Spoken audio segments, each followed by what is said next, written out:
皆さんこんにちは。皆さんね、直感的に今聴きたい曲って何かありますか？僕の場合はラップが結構好きでね、ワイザーさんがね、アンサー曲出したから、あれも聴きたいし、進撃の巨人にもハマってるから、サントラックも聴きたいし、みたいな感じなんだけど、皆さんはね、バウンディさんなのか、夜遊びさんなのか、ユーリさんなのか、今のね、深い意味ないです。適当にカラオケランキングを並べてみただけです。その皆さんがね、その聴きたい曲っていうことは、皆さんのその体が求めてるってことですよね。その体、意識がその曲と共鳴したがってるっていうこと。ある意味、これって、この世のね、真理を表しているかもしれない。この真理を理解した人こそ、この世の全てを手に入れるかもしれない。最近ね、佐藤水郎さんという作家さんがね、僕仲良くさせてもらってるんですけどね、すごいね、面白い説を教えてくれて、こちらのね、本をね、参考にしているんですけど、成功哲学を学びたいんだったら、一番成功した人に聞きたいじゃないですか。聞きたいですね。当然だけど、人類で一番成功した人は誰ですかって言ったら、これはもう歴史学者全員が声を揃えて言うんですけども、みんな純粋にこれ誰だと思います？イーロン・マスクやビル・ゲイツやらチンギス・ハンやらいろいろいますけど、どうやら歴史学者が答える人物っていうのはアレキサンダー大王、エジプトやアジアの広大な地域を制覇しただけでなく、彼はファラオの称号も与えられていたんです。ファラオの称号ってもはやどれぐらいすごいか分かんないけどね、これになる感じなんですかね。そんな彼が成功したのはある秘訣を知っていたからなんじゃないかと。彼のね、家庭教師はアリストテレスだったんですね。家庭教師アリストテレスってどういう意味って思っちゃうよね。サッカーの先生、メッシで、物理の先生、アインシュタインですみたいなノリだよね。ただアリストテレスを辿っていくと、プラトン、ソクラテス、そして最終的にね、辿り着くのがピタゴラスイッチ。はい、懐かしい。ピタゴラスさんは数学者でもあり、哲学者でもある。万物は数であると、宇宙は全て数字による調和によって成り立っていると提唱したんです。そんな彼のカリスマ性によって人々が集まって、ピタゴラス教団、秘密結社ピタゴラス教団が形成され、そこでは数学、幾何学、天文学、音楽を軸として研究し、絶対にね、情報は外に漏らさないように、漏らした際は海から突き落とされていました。どんな秘密が語られていたのか。ピタゴラスはこの世の全ては数字、数だと唱えていたのですね。その音楽そのものも数字でもあると。なので、要は宇宙も音楽だよ、みたいな。意味がわかんない。例えば、ドレミファソラシドのラの周波数はだいたい 440Hz に合わせられています。これを基準に前後の音を合わせていく。これが調律ですね。みんなが普段から聴いてる音楽はね、適当に、心地いいからって感じで演奏しているわけではなく、ちゃんと数学的にね、計算され尽くして、調和の中で耳のね、一番心地いい音を出しているんですね。これが、この世のすべて宇宙にも当てはまると。音は要は周波数、振動でもありますよね。すべての物質は分子、原子、素粒子などが振動していることで、その形を保っています。僕たちのいるこの宇宙は知る限り物理世界ですけど、分かりやすく例えると、地球のある太陽系はまさに調和の取れた状態だとも言えます。実際に音を出してるわけではないんだけど、そこにあるのは質量、物質、振動、そしてそれらの全てをね、周波数という言葉で表すことができる。この調和のことをハルモニアムンディと言って、当時の人々は、世界にはね、この3つの調和があると考えていたんです。ムジカ・ムンダーナ。これはね、宇宙の音楽であり、天体、惑星の動きを表す法則。ムジカ・ヒューマーナ。人間の音楽。身体の各部が奏でる音楽。そしてムジカ・インストゥルメンタル。楽器の音楽。宇宙って言われてもね、分かりづらいし、体のね、その体調とか調和って言われても、ようわからんじゃないですか。なんか気分はいいけど、みたいな。なら、その音楽、みんなが、これは確かにいいですねって、聞いて気持ちいいですねと思う、その音楽を追求しましょうっていうことになったんです。ニコラ・テスラも宇宙を理解するにはエネルギー、周波数、振動を考えなさいと語っていたし、ノーベル賞を受賞した物理学者のマックス・プランクも全ては振動であり、その影響である。現実に何も物質も存在しない。全てのものは振動で構成されているという言葉を残しているんです。確かに人間も動物も植物、雷、風などのね、自然も僕たちは見えてないだけで原子や分子が常に動いています。全て振動しているものだとしたら、振動が共振、共鳴する法則を理解すると、世界の真理に近づけるかもしれない。っていうか、これで世界の物事全てをね、説明できるかもしれない。これね、共鳴共振って何ぞやって思うかもしれないけど、例えばワイングラスを割るオペラ歌手がいますよね。ここで起きている現象は、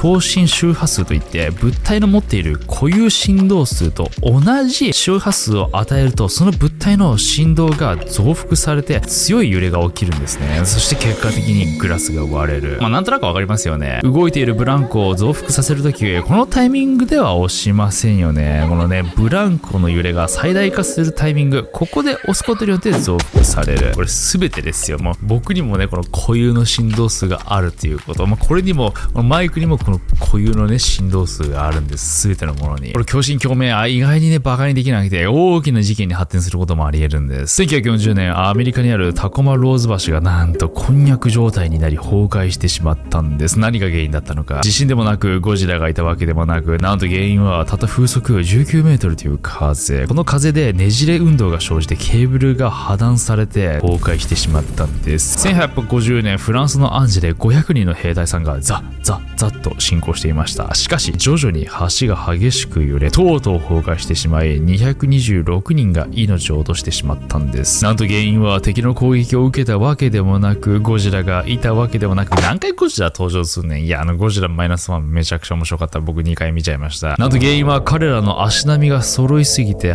橋と共振したことにより、揺れが激しくなり崩壊してしまったんです。なので皆さんもね、その橋を渡るときはね、隣の人となるべくね、歩幅をずらして歩きましょうね。はい、共振の力はえげつないことが分かったと思う。物質である以上、それらには固有の振動数、周波数があるということなら、体の中の臓器や小さいタンパク質などにも固有の振動数があるということになる。もしね、臓器一つ一つの固有振動数を測ることができたら、その臓器が健康でいられる振動数を与え続けたら、自然と健康体を保つことができるかもしれない。実はね、そういったね、研究を実際していたと言われているのが、生きている状態の臓器って死んでいる時の臓器と固有振動が結局違うんですよ。違うんだ。どうやって生きている臓器の固有振動を取り出そうかなっていう時に悲しい話なんですけども、ナチスのアウシュビッツが生きてる人間を生きてるままこうやって解剖して、それの固有振動を取り出したので、なのでその一人一人のね、臓器のね、振動数を測ることによってその人を健康にすることもできるし、もちろんその逆の破壊することもできるかもしれない。もうみんな日々の生活の中で様々な周波数に影響を受けているということです。人間が耳で聞こえる周波数は20から2万ヘルツなんですけど、耳では聞こえていなくてもその振動は体は感じています。そりゃ影響を受けてますよね。そしてね、この今のね、この文明ある社会でね、避けられることのできない電磁波。人間の体には精密な電気システムが構築されているように、日々電磁波を浴び続けていると、体の電気システムにもバグが生じて、自律神経の乱れとか細胞が劣化して不調が出ると言われています。これはね、もちろんその電磁波の種類によるので賛否両論なんですけど、最近仲良くなった音響監督のスペシャリスト瀬戸さんが面白いことを語ってて、彼は本当にすごい人で、映画のアバターチームがね、彼にその音について学びに行くぐらいの人物なんですね。なんと彼の話によると、心霊スポットやパワースポットはやはり特殊な周波数を発しているそうなんです。しかももっと言うと、なんと街中にも犯罪が起きやすい場所や行くと気分が悪くなる場所が実際にあるそうです。もちろん歴史的な要因やその土地の風俗が関係しているということもあるかもしれないけど、それ以外の要因で言うと電磁波だそうです。都市開発の一環で大量の電磁波が地下施設に眠っています。そんな中、みんなが無意識にその領域に踏み入れて体調、心の変化が訪れている感じ。国家機密になるっぽいので、これ以上はね、語れないんですけど、確かに僕もね、そこに行くとってなっちゃうから、みんなもね、同じような感じしてると思う。実際キューバのアメリカ大使館にね、マイクロ波攻撃がされたんじゃないかってね、職員たちが謎の体調不良をね、訴えたのが2020年あったじゃないですか。こういった技術は実際にあって、僕もね、もっと言うと、ある意味それを体験してきたんですよね。瀬戸さんのスタジオに。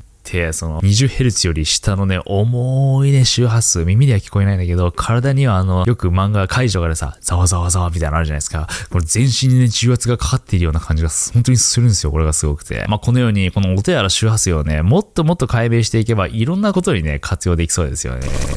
ここでもう一つの電波、Wi-Fi について話します。今この瞬間、この動画を構成する電気信号が Wi-Fi ルーターから発生する 2.4GHz または 5GHz の電波を介してデバイスに送信されます。陰謀論やいつも見ているエロサイトなど Wi-Fi ルーターからあらゆる情報が流れてきています。そこと共振しないように手助けしてくれるのが今回も動画のスポンサーである ExpressVPN です。オフィス、自宅、カフェなど Wi-Fi に接続するたびにその Wi-Fi ルーターの所有者は僕たちがこれまでアクセスした全てのサイトで何時何回何何をクリックしたのか、それに費やした時間までも何もかも知っています。シークレットモードやプライベートモードも無意味。ただ、ExpressVPN を使用していれば、仮想サーバーを通ることでトラフィックを 100% シャッフルしてくれるので、誰も皆さんの活動と共振することはできません。そして ExpressVPN のもう一つ便利な点は、ワンクリックでデバイスの位置情報を切り替えられるので、自分が別の国にいると思わせることもでき、特定の国でしか見れない動画サイトにもアクセスして何千もの作品にアクセスすることができます。そして今回僕も使用している ExpressVPN から皆さんのために特典をご用意しました。概要欄からのリンクであれば ExpressVPN を追加3ヶ月無料で使用可能なので、ぜひチェックしてみてください。話を戻すと、このようにね、音とか周波数深掘っていくと結構面白くて、もう本当にね、人間そのものをね、操れちゃうかもしれないんですよ。で、そして冒頭に聞いたじゃないですか。皆さんがね、今聞きたい音楽。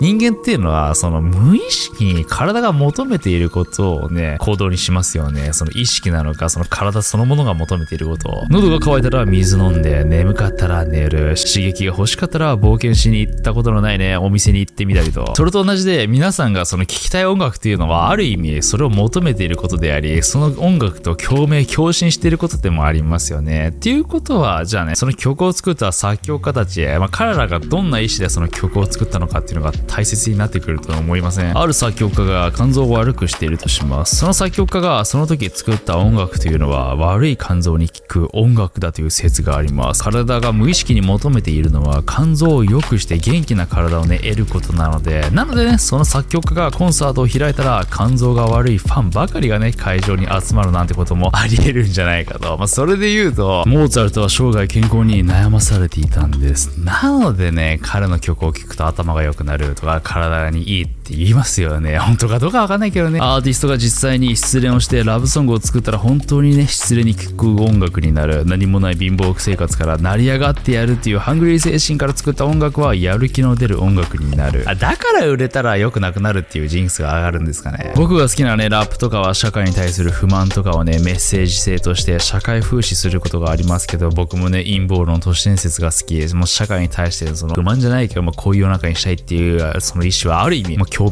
振してるかもしれないですよね、ちゃんと。ただそういった話も置いといて、なんと皆さんが今聴いてる全ての音楽はある意味ね、この自然が作り出す完全調和の音とはね、また異なった音を発しているのかもしれないです。19世紀以前は純正律という調律で楽器をチューニングしていたんです。これはね、非常に調和が取れていて、自然が作り出す音に近いものなんです。みんながね、今適当になんかね、音楽をね、歌おうってことになって、ってみんな声合わせとするじゃないですか。どんな音痴な人でもね、頑張って合わせようとしたら、純正律のね、チューニングの音になるらしいんですよ。これ自然じゃないですか。僕たちも自然の生き物で声を出してるだけなので。例えると、自然が作り出す音って、その特殊な環境でしか出せない音じゃないですか。すべての条件が揃った状態。楽器もそのように、特定のキーにはいいんだけど、他のキーでは調和が取れないです。となると大変じゃないですか。一つのね、この音は出せるけど、またこの違った音楽のこの音となると、そのキーには調和が取れていないので弾けなくなるっていう。毎回ね、その演奏のたびにみんな変えなきゃいけなかったもう無理ですよね、シンプルに。なので、はい、厳しいんですよ、現代社会では。なのでそこで採用されたのが、平均率。これは全ての音の感覚が完全均一になるので、例えるなら人工的に完全整備された空間があるんだけど、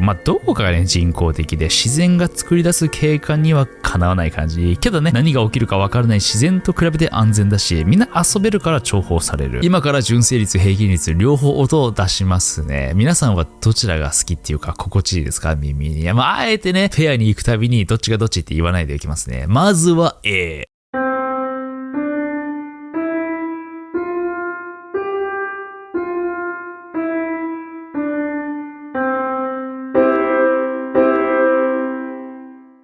はい。続いて B を流します。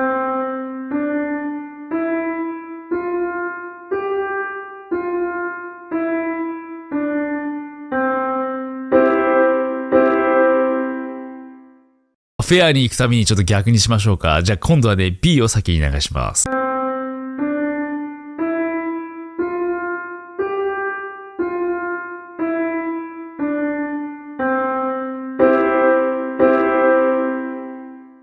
で、続いて A。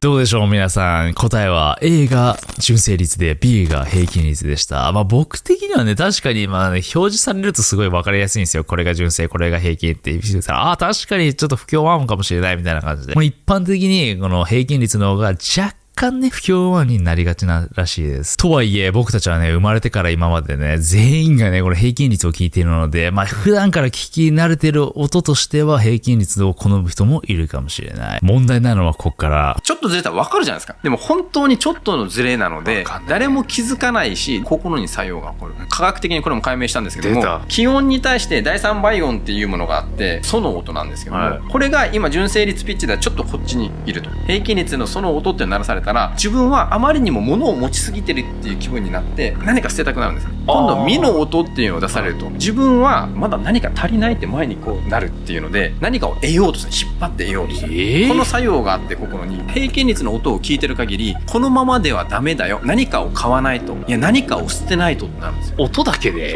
なります。全然簡単に。本当にちょっと完全調和とずれているから聞く人によっては不協和音に聞こえるかもしれないんです。これね、何にでもね周波数があるということはもう大きい話するとね、地球にもねあるということになりますよね。よく偉人とかがインスピレーションが降りてきたって言うじゃないですか。ある意味この話と繋がってくるかもしれない。そう、地球と共振共鳴したら何が起きるのか。1952年シューマンさんがあることを発見しました。地球の周辺には電離層という領域がある。原子核の周りにはね電子がスピンしているんですけど、太陽光が当たると電子だけが電離して、その離れた電子たちが大気層の端っこに名前の通り電離層という領域を形成するんですけど、この電離層は光を反射するため地球上から発せられる電磁波を反射するんです。光の速さは約30万キロなので、電磁波も電離層に跳ね返り地球の周りを1秒間で7周します。ガンガンガンガンガンガンガンとこの周りをね走り、同じところを繰り返し回るので、その時同じ周波数で共振することでシューマン共振が形成されて、太陽光がね、強かったり天候によって左右されることはあるんですけど、だいたい 3Hz から 60Hz で共振しているんです。平均すると 7.83Hz の周波数。これがね、ある意味地球の鼓動、周波数だと言われているんです。地球上ね、どこにいてもこの周波数を感じることができる。反対のブラジルでもです。それも今に始まったわけではなく、地球誕生の太古から存在してて、人類もこの周波数と同調して生きている。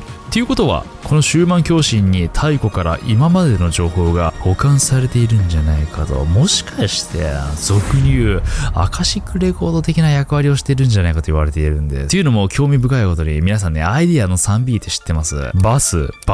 ベッドの B なんですけど、これをしている時ってぼーっとしているからインスピレーションが降りてきやすいって言うんです。このリラックスしてて起きているのか寝ているのかよくわからないあの状況あるじゃないですか。心地いい狭間にいる時のいろいろねアイデアが浮かんでくる。その時の脳波というのはアルファ波とシータ波の間 8Hz 前後なんです。そう、先ほどのシューマン共振 7.83Hz と共振共鳴している瞬間なんじゃないかと。しかも皆さんが普段から発している感情、意識、思想、そういったものの脳波がね、シューマン共振に影響を与えているとしたら、万物が作り出す自然という名のビッグデータはそこにあるのかもしれない。これはもちろん都市伝説オカルトですよ。ただね、それを置いといて、皆さん普段からね、この周波数とかこういった言葉使っていますよね。僕たち波長が合いますよね。初対面だけどバイブスが合うねって使ってるでしょ。俺使ったことないけど、そのバイブス、バイブレーション、振動数、共振共鳴、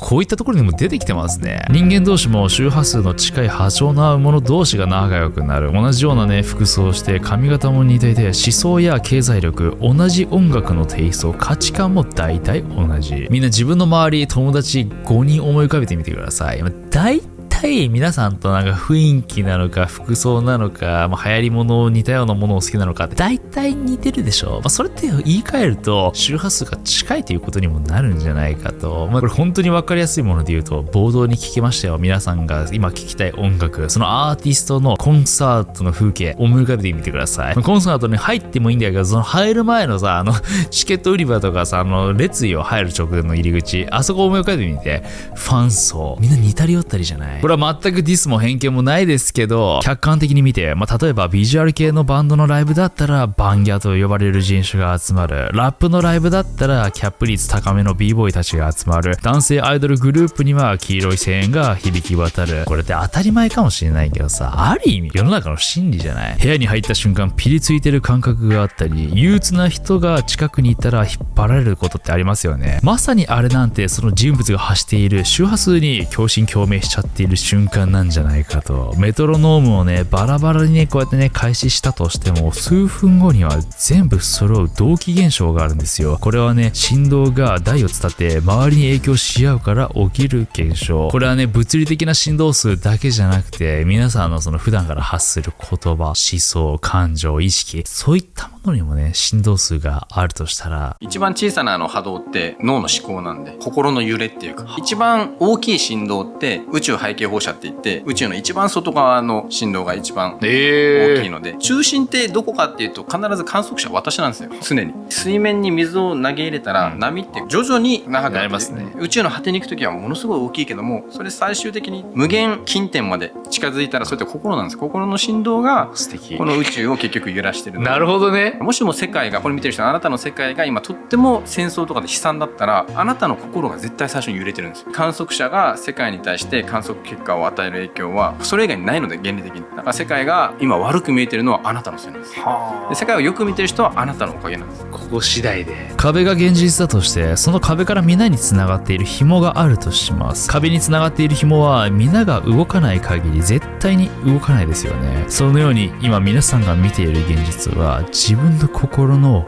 放射です。はい。明日から、今からね、どういった生き方をしたいのか、もう答え出ちゃいましたね。それでは皆さんご視聴ありがとうございました。